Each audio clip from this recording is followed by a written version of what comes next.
Pengertian toharoh secara etimologi, bahasa, bersih dan terbebas dari kotoran.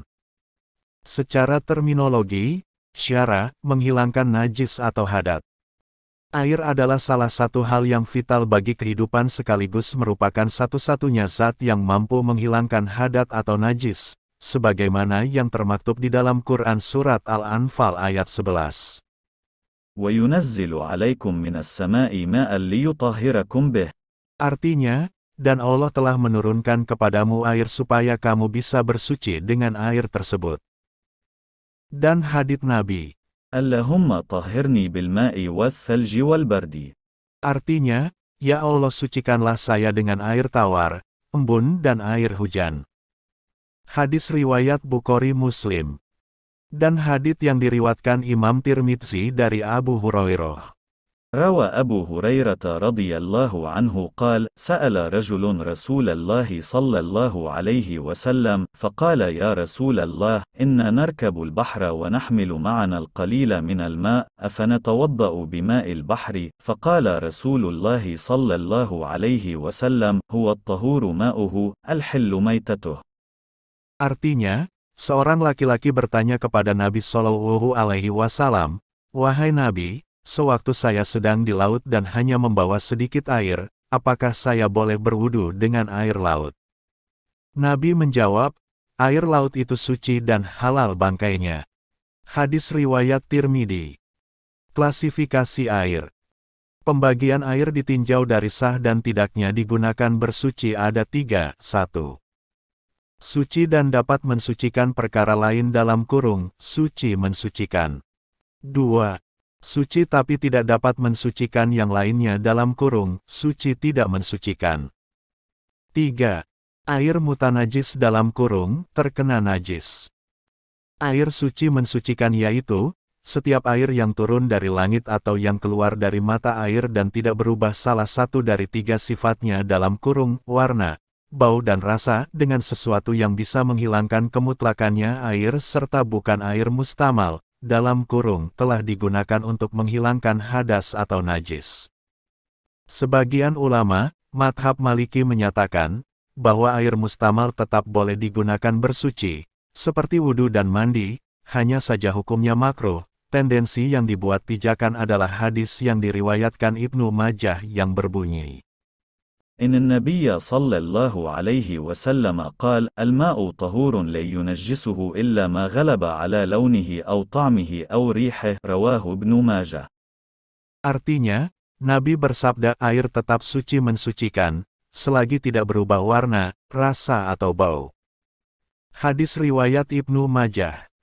Air suci yang tidak mensucikan, yaitu air yang telah tercampur dengan sesuatu yang suci, dan berubah salah satu dari 3 sifat yang bisa menghilangkan kemutlakan air. Hal ini karena berdasarkan hadits yang diriwayatkan Imam Bukhari. إن النبي صلى الله عليه وسلم صب على جابر من وضوئه. Artinya, sesungguhnya Nabi Shallallahu Alaihi Wasallam menuangkan air bekas wudunya pada Jabir, hadis riwayat Bukhari. Air mutanajis, dalam kurung terkena najis yaitu air sedikit, dalam kurung kurang dari 2 kolah, yang terkena najis, walaupun tidak berubah salah satu dari 3 sifatnya, atau air banyak, dalam kurung 2 kolah atau lebih, yang terkena najis dan berubah salah satu dari 3 sifatnya. Definisi ini berdasarkan hadis yang diriwatkan Ibnu Hibban. قال النبي صلى الله عليه وسلم: إذا بلغ الماء قلتين لم يحمل خبثا. وفي رواية لم ينجسه شيء. Artinya, Nabi bersabda, ketika air sudah mencapai 2 kolah, maka tidak bisa terpengaruh oleh najis. Dalam riwayat lain, maka tidak ada sesuatu yang bisa menjadikannya najis.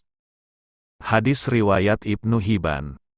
Sebagian ulama mazhab Hambali menyatakan, bahwa air sedikit, yang terkena najis dan tidak berubah sifatnya, tetap dihukumi suci dan mensucikan lainnya. Pijakan mereka adalah hadits yang diriwayatkan oleh Imam Ibnu Majah. النبي صلى الله عليه وسلم قال: الماء طهور لا ينجسه إلا ما غلب على لونه أو طعمه أو ريحه. رواه ابن ماجه. Artinya, Nabi bersabda, Air tetap suci dan mensucikan yang lainnya, selama tidak berubah salah satu dari 3 sifatnya dalam kurung warna, rasa dan bau. Hadis riwayat Ibnu Majah. Imam Hanafi. Hukum air yang terkena najis adalah najis, baik dari air sedikit dalam kurung kurang dari 2 kulah, atau banyak, berubah atau tidak, dengan catatan airnya diam dalam kurung tidak mengalir.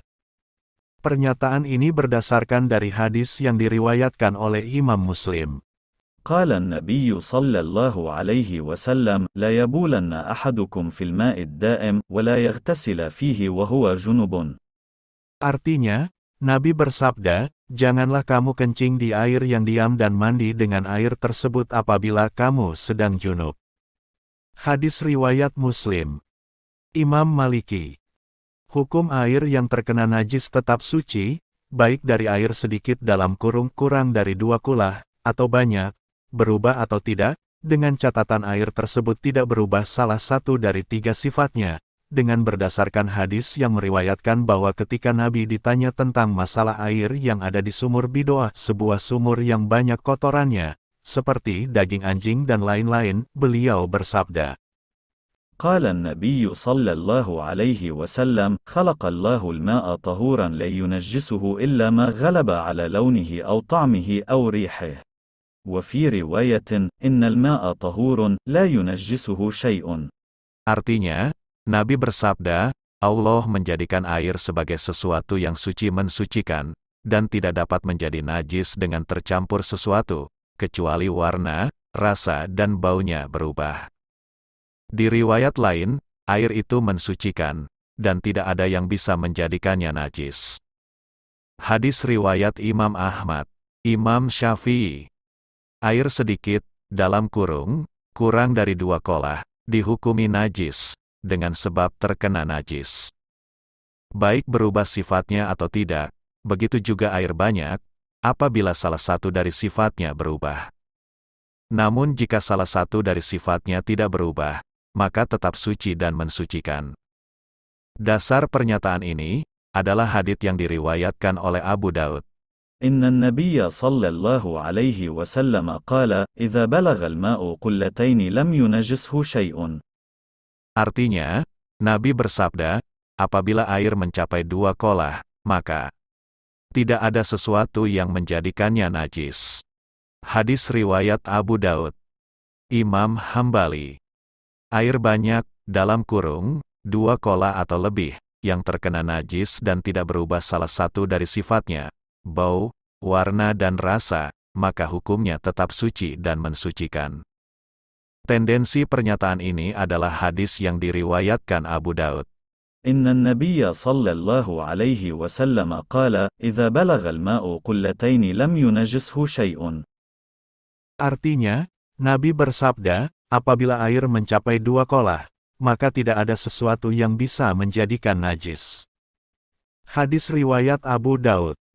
Air sedikit, dalam kurung kurang dari 2 kolah, yang terkena najis dan salah satu dari 3 sifatnya berubah, maka hukumnya najis. Namun apabila salah satu sifatnya tidak berubah, maka ada 2 pendapat. Pertama, tetap dihukumi najis, karena bertendensi pada hadits yang diriwayatkan Imam Bukhari Muslim. إن النبي صلى الله عليه وسلم قال إذا ولغ الكلب في إناء أحدكم فليغسله 7 مرات. Artinya, Nabi bersabda, apabila wadah salah satu dari kalian dijilat anjing, maka basuhlah dengan 7 kali basuhan. Hadis riwayat Bukhari Muslim. Kedua, tidak najis, karena meskipun air tersebut sedikit, tapi bila najis tersebut tidak dapat merubah sifat air, maka hukumnya sama dengan air banyak. Pendapat kedua ini diambil dari hadis yang diriwayatkan oleh Ibnu Majah. إن النبي صلى الله عليه وسلم قال الماء طهور لا ينجسه إلا ما غلب على لونه أو طعمه أو ريحه. رواه ابن ماجه. Artinya, Nabi bersabda, air adalah sesuatu yang suci mensucikan dan tidak dapat menjadi najis dengan tercampur sesuatu, kecuali warna, rasa, baunya berubah. Hadis riwayat Abu Daud. Cara-cara mensucikan air mutanajis dalam kurung, terkena najis. Air mutanajis ditinjau dari proses mensucikannya terbagi menjadi 3 golongan. 1. Air yang kurang dari 2 kolah. 2. Air 2 kolah. 3. Air yang lebih dari 2 kolah. Cara mensucikan air yang kurang dari 2 kolah adalah dengan menambahkan air hingga mencapai 2 kolah. Namun bila airnya telah berubah sifatnya, baik karena dampak najis tersebut ataupun karena sebab lainnya, maka selain harus mencapai 2 kolah, perubahan tersebut juga harus hilang. Sedangkan cara mensucikan air 2 kolah atau lebih, adalah dengan menambahkan air sampai perubahan tersebut hilang, atau dengan cara mendiamkannya dalam jangka waktu yang relatif lama sehingga perubahan tersebut hilang dengan sendirinya. Cara mensucikan air yang lebih dari 2 kolah, dapat dilakukan dengan salah satu dari 3 macam cara, yaitu menambahkan air, mengurangi air, dengan catatan sisanya masih ada 2 kolah, membiarkannya tanpa menambah atau mengurangi. 3 cara ini dapat mengembalikan kesucian air dengan syarat perubahan air hilang. Istilah air sedikit dalam literatur fiqh adalah air yang kurang dari 2 kolah, dan air banyak adalah air yang genap 2 kolah atau lebih. Kadar air 2 kolah menurut beberapa versi ulama. Menurut Imam Nawawi, 2 kolah sama dengan kurang lebih 55,9 cm atau 174,58 liter. Menurut Imam Rafi'i, 2 kolah sama dengan kurang lebih 56,1 cm atau 176,245 liter.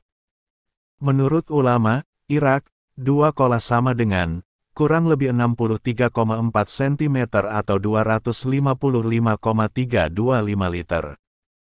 Menurut mayoritas ulama, 2 kolah sama dengan kurang lebih 60 cm atau 216 liter.